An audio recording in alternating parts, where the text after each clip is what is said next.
ఈయన ఆచార్య డాక్టర్ దగ్గర చాలా హెల్ప్ చేస్తూ ఆయన దగ్గర ఉండేవాడు ఈయన. So this is happened both Puranic చాలా సంవత్సరాలు 1965, 66, 67, 68 ఒక స్కూల్ పోయేట ఉంటుంది. 40 ఏళ్ళు నేను సినిమా హీరో అయ్యి ప్రొడ్యూసర్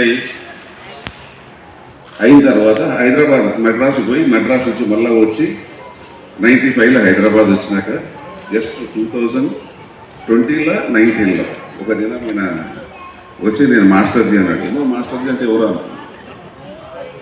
ఆ మాస్టర్జీ నా చిన్నప్పుడు నాకు 10 సంవత్సరాల వయసు ఉన్నప్పుడు, అంటే మా పరిచయం 50 సంవత్సరాలు.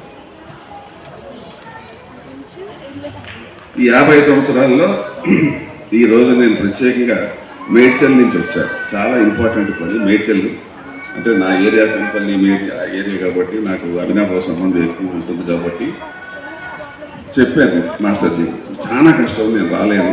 కానీ ఒకటి లైఫ్లో నేర్చుకోవాల్సింది, మానవ జన్మ ఎత్తిన తర్వాత మన భాషను మర్చిపోకూడదు, మన ప్రాంతీయాన్ని మర్చిపోకూడదు. మనం ఎప్పుడైతే చిన్నప్పుడు పెరిగామో వాళ్ళు ఎవరిని కూడా మర్చిపోకూడదు. మనం కష్టపడి యాక్టర్లు అవ్వచ్చు, డాక్టర్లు అవ్వచ్చు, మినిస్టర్లు అవ్వచ్చు, కానీ మనం ఎదిగిన తర్వాత ఎంత ఎదిగితే అంత ఒదిగి ఉండాలి. ఈ రోజుని ఇంత కష్టమైన ఎందుకు వచ్చానంటే నిజంగా కూడా నాకు వేరే కష్టమైన పనిలో ఉన్నాను. ఈ మాస్టర్జీని నా 50 సంవత్సరాల పరిచయం దృష్టిలో పెట్టుకుని నేను వచ్చాను. ఎందుకంటే ఇంగ్లీష్లో ఒక ప్రొవర్బ్ ఉంది, ఒక ఇంగ్లీష్లో సేయింగ్ ఉంది. A lamp doesn't introduces itself, it introduces itself through its light. Achievers never expose themselves but their achievements will expose them. అంటే ఒక చీకట్లో లైట్ ఉందంటే, లైట్ ఉందని ఎట్లా తెలుస్తుంది మనకి? ఒక ల్యాంప్, ఆ లైట్ వెలిగితేనే అది అక్కడ ఒక దీపం ఉందని తెలుసు. అట్లాగే ఇప్పుడు గ్రేట్ పీపుల్ ఎవరైతే ఉన్నారో వీళ్ళందరూ కూడా నేను ఫలానా అని చెప్పుకోరు.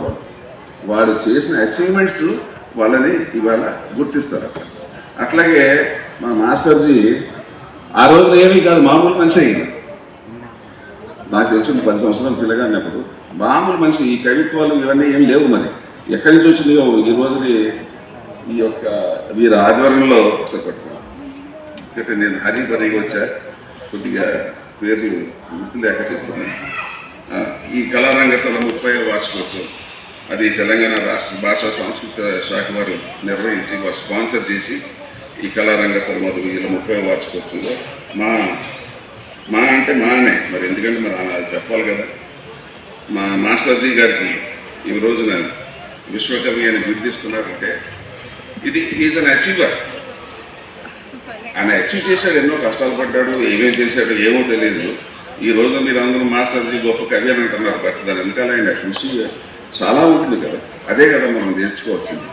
ఈ రోజున నూతుపల్లి నరసింహారావు గారి, కోదండరామ్ గారు కానీ వాళ్ళు పుట్టినప్పుడు వాళ్ళ పేర్లు ఎవరికీ తెలియదు. వాళ్ళు సాధించిన విజయాలు ఏదైతే ఉన్నాయో, వాళ్ళు పబ్లిక్ ఫైగర్స్ ఎలా అయ్యారంటే వెనకాల మహత్తరమైన కృషి ఉంటుంది, లేకపోతే తెలియదు. వాళ్ళు సడన్గా వాళ్ళ పేర్లు చెప్తే మనం ఇమీడియట్గా క్యాచ్ చేస్తున్నాం. అట్లాగే ఏదన్నా కానివ్వండి లైఫ్లో మాత్రం మర్చిపోకూడదు, పాత వాళ్ళు మర్చిపోకూడదు, మన ప్రాంతీయ మన భాషను మర్చిపోకూడదు. ఈ రోజున ఈ సన్మానం జరుగుతుందంటే చాలా చాలా ఆనందంగా ఉంది. ఎందుకంటే ఇది ఒక మన భారతీయ సంస్కృతి. మాతృదేవో భవ, పితృదేవో భవ, ఆచార్య దేవో భవ అని అది మన సంస్కృతి. అది మన బ్లడ్లో ఉంది. అట్లాగే మన వాళ్ళని మనం గుర్తించాలా. మనం ఎంత ఎదిగినా కూడా మనం ఒదిగే ఉండాలా. ఈ రోజున ఈయనకి ఈ బిరుదు వచ్చే సమయాన్ని నన్ను కూడా పిలిచినందుకు నా కష్టం ఏంటో, నేను ఎందుకు రాకూడదో కూడా చెప్పాను. అది పర్సనల్ విషయం అది. బట్ అయినా కూడా సాయంకాలం నేను రావడానికి 2 గంటలు పట్టింది. నేను ఎక్కడో మేడ్చల్ అవతల నుంచి రావాలా. సరే ఒకటే అనుకున్నా, నేను స్టేజ్ మీద పెద్ద మాటలు మాట్లాడుతున్నాను, బట్ నిజాలు చెయ్యాలి కదా, కష్టపడాలి తప్పదు. ఈయన కోసం వచ్చాను. Wish you all the best. శుభం జియా. అసలు మీలో ఇంత టాలెంట్ ఉందని. అయితే ఇంకొకటి కూడా చెప్పాలి.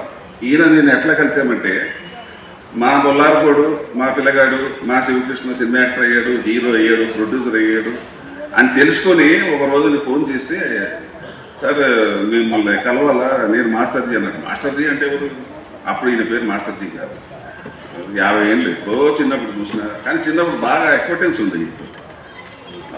సరే మేము ఎవరు వచ్చినా కాదన్నాం కాబట్టి ఫ్రెండ్ కలుపుతాం సార్ కలిసి అప్పుడు చెప్పాడు ఈయన రచయిత అయినట్టు, ఈయన మంచి మంచి కవితలు రాసినట్టు సినిమా తీయాలనుకున్నాం. అన్ఫార్చునేట్ థింగ్ ఏంటంటే సభాముఖంగా చాలా బాధ కలిగి మేము ఇద్దరం కలిసి ఒక సినిమా ప్లాన్ చేసాం. నేను హీరోగా, ఆయన ఇది పరిస్థితులు అనుకూలించాల, అది మిస్ఫైర్ అయిపోయింది. అది ఆ మిస్ఫైర్ అవ్వటం వల్ల యాక్చువల్గా చెప్పాలంటే మేమిద్దరం కలిసి ఆ సినిమా చేసి ఉంటే ఈవేళ నాకు ఉన్న బిజీగా వచ్చి ఉండేవాళ్ళు. అది అన్ఫార్చునేట్గా వాట్ ఎవర్ ఇట్ మేబీ అది కొన్ని కారణాల వల్ల చేయలేకపోయాం. అది మీ ఇద్దరం కృషి చేసాం కానీ మా వల్ల కాల అట్లా అది నాకు మనసులో చాలా బాధ కలిగించి, అరే మా మాస్టర్జీకి మనం చేయలేకపోయాము, కనీసం ఫంక్షన్కి వెళ్ళి రావాలని చెప్పి అప్పుడు నేను మేడ్చల్ అవతల నుంచి వచ్చా. మళ్ళీ నేను వెళ్ళాలి, ఎందుకంటే చాలా అర్జెంట్ ఉంది నాకు. దయచేసి ఆ మీద భావించకుండా నేను ఈ కార్యక్రమం ఈ సభ అయిపోయింది బయలుదేరుతాను. కాబట్టి మీరు నన్ను తప్పుగా అర్థం చేసుకోవద్దు, క్షమించమని అడుగుతూ మరొకసారి మీ అందరికీ నమస్కరిస్తూ సెలవు తీసుకుంటాను.